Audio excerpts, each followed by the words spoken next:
Hey guys, good evening, नमस्कार, शुभ संध्या। कैसे हैं आप सब लोग? तो आप लोगों ने डिमांड किया था सर कौन कौन से ऐसे टॉपिक्स हैं जो इंपॉर्टेंट है वो बता दीजिए इस अटेम्प्ट के लिए, मे 22 एग्जाम्स के लिए। तो बच्चे लोगों, इंपॉर्टेंट तो पूरा का पूरा कोर्स है। जी हाँ, आप लोग जानते हैं कि प्यार, जंग और सीए, इन तीनों में कुछ भी हो सकता है। तो सारी की सारी चीजें इंपॉर्टेंट रहेंगी। हालांकि कुछ ऐसे टॉपिक्स आपको मैं यहां बता देता हूं जिनको स्किप करके बिल्कुल भी नहीं जाना है। तो बराबर इस चीज को फिर से फोकस कर लीजिएगा। हमेशा मैं जो डिस्क्लेमर देता हूं वो भी दे देता हूं कि भाई यहां पे मैं आपको ये नहीं बता रहा हूं कि जी नहीं यही टॉपिक्स आने वाले एग्जाम्स के अंदर। देखिए, पेपर हमने सेट नहीं किया है, लेकिन आईसीए ने जो अपने आरटीपीज निकाले, एमटीपीज निकाले, पुराने आरटीपीज, पुराने एमटीपीज निकाले और पेपर का जो पैटर्न है उसके हिसाब से कुछ ऐसे टॉपिक्स आप लोगों को बताने जा रहा हूं जिन पर ज्यादा फोकस करना है, यानी कि उन टॉपिक्स को आपको बिल्कुल भी नहीं छोड़ना है। चलिए, तो फटाफट से उन टॉपिक्स की तरफ लेके चलता हूं आप लोगों को। ये टॉपिक्स आप लोगों को बिल्कुल भी नहीं छोड़ने हैं।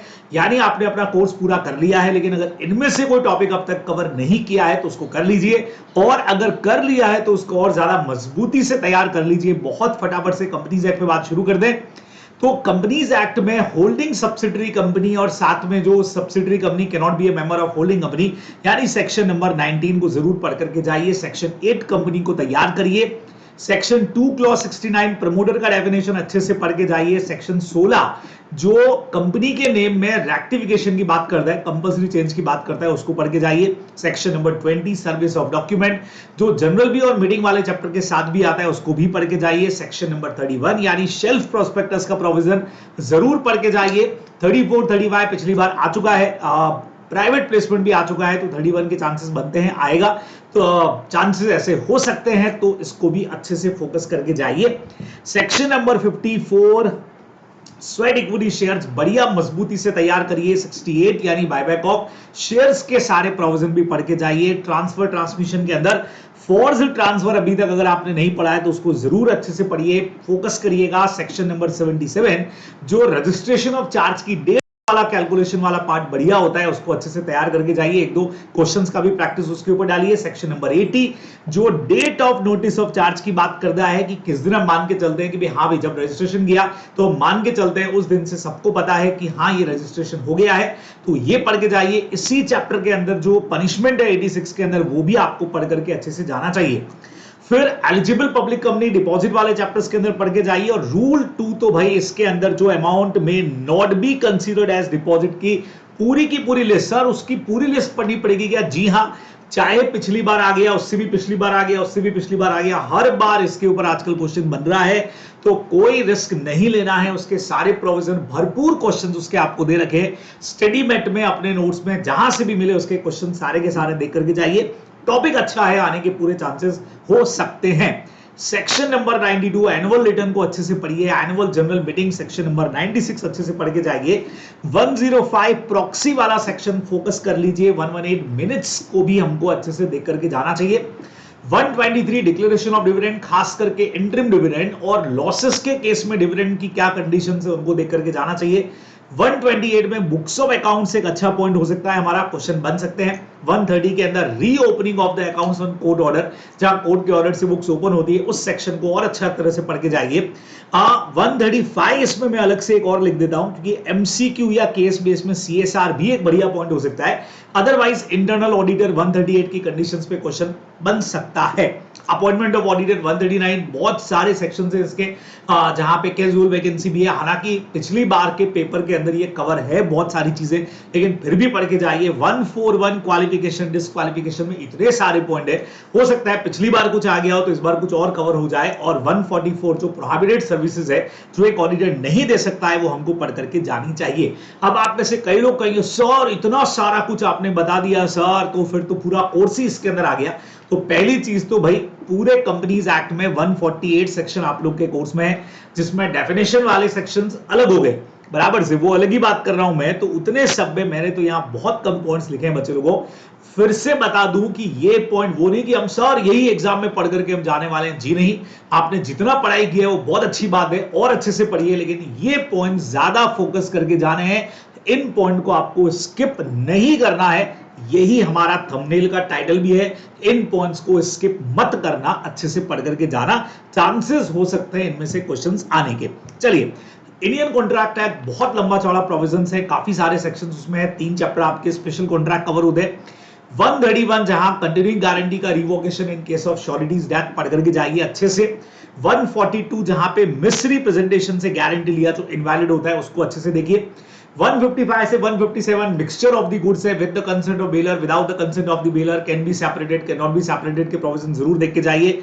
178 ए जो प्लेज करता है अंडर वॉइडेबल कॉन्ट्रैक्ट, उसको देख करके जाइए। 189 जो एजेंट की ऑथोरिटी इन इमरजेंसी क्या होगी, उसको भी देख के जाइए। 191 सब एजेंट की बात करता है, और देन 210 उसका रिवोकेशन कैसे होगा, टर्मिनेशन कैसे होगा, उसको भी अच्छे से देख करके जाइए।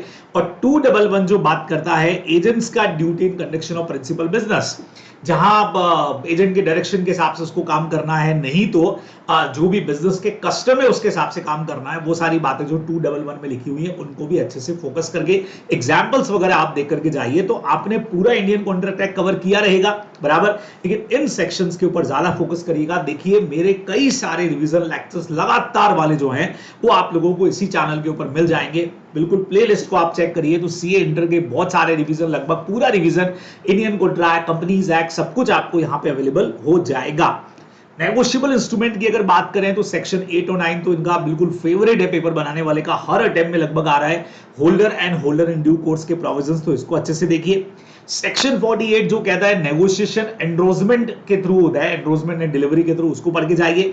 91 वाला section dishonour bye non acceptance को देख लीजिए। 134 एक नया पॉइंट है, और इस बार के एमटीपी किधर कवर है, मैंने वीडियो डाला हुआ है, जहां law governing liability of maker, acceptor और एंड्रोजर ऑफ फॉरेन इंस्ट्रूमेंट। स्टडीमेंट में एक ही एग्जांपल दे रखा है, एक ही क्वेश्चन इस बार के आरटीपी एमटीपी में किधर है, जो हम लोगों ने डिस्कस भी किया है, तो उसको जरूर पढ़ करके जाइए, चांसेस बन सकते हैं बराबर।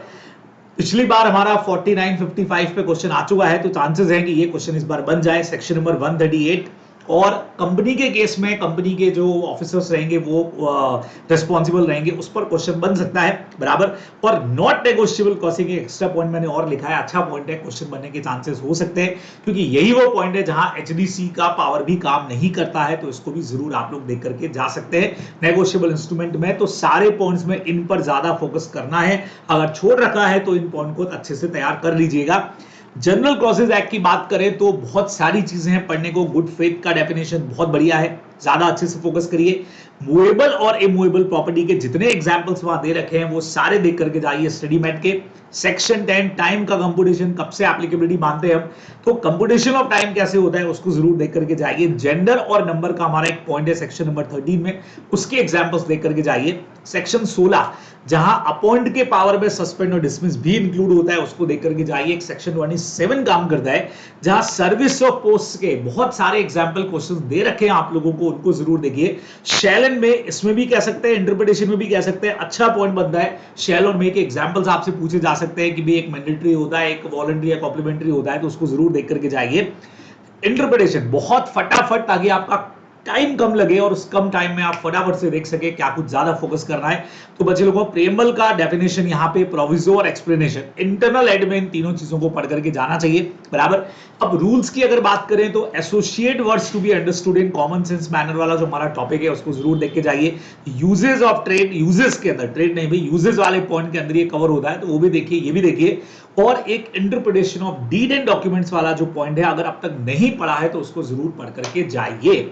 तो ये वो सारे पॉइंट है बच्चों को, बहुत फटाफट में आप लोगों को मैंने बता दिया कि इन पॉइंट्स को आपको स्किप नहीं करना है। तो इन सारे पॉइंट्स को बहुत जबरदस्त तरीके से तैयार करिएगा बगैर स्किप किए। तो फिर से बता देता हूं भाई, ये नहीं कि सर यही कुछ है, बस यही हम इंपॉर्टेंट पढ़ करके जाने वाले हैं। पढ़ के सब जाना है, जितना आपका कैपेसिटी है, जितना आपने अच्छे से तैयारी की है, बस इन पॉइंट को आप स्किप नहीं करेंगे। ऑल दी बेस्ट, बढ़िया तैयारी करिएगा, जबरदस्त धूम मचा दीजिएगा पेपर के अंदर। Bye bye, tata, take care, अच्छे से पढ़िएगा।